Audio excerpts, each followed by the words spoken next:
The most powerful technology, or better force, for our future is really our soul, our heart, and our brain.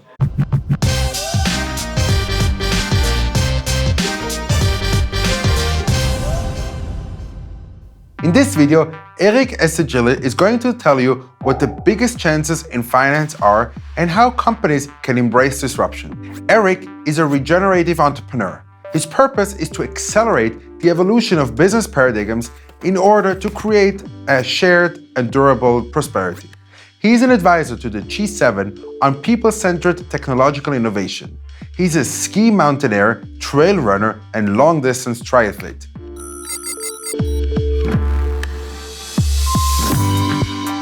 Key concept is that finance is actually a technology. It's something we have invented to pursue some goals, some objectives, and this technology is very, very powerful because it's completely dematerialized. By clicking a button in the financial world, you can move billions or trillions from one place to the other. And as all technologies by itself, it would be neutral. Finance can be really a vital force to create economic opportunities and to solve problems. But it all depends on the economic paradigms in which finance is nested.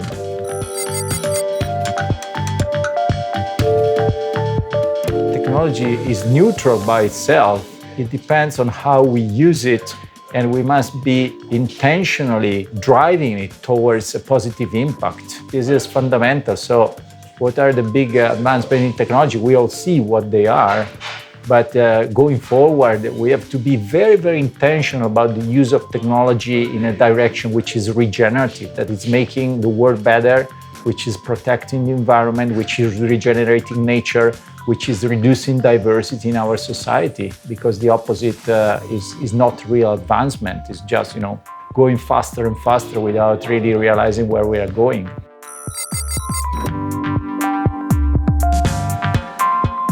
There is now the possibility using technology to measure if a business is creating more value than it destroys or is destroying more value than it creates. So the first step is really to measure, understand if my business destroying value or creating value. And there is this technological platform that was created by the big corporations, the big corps. It's called B Impact Assessment, and now it's used by more than 100,000 businesses on the planet to really understand if the company is making the world better or the opposite.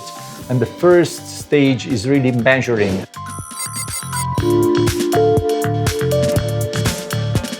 But the most powerful technology is still the human, and the human choices can really make it or break it. We have phenomenal advances in energy, in medicine, in genetics, IT, and robotics, and all the things we have seen here at the summit. The most powerful technology, or better force, for our future is really our soul, our heart, and our brain, and our judgment in driving all these tools, because technologies are tools, in a direction which is really regenerative.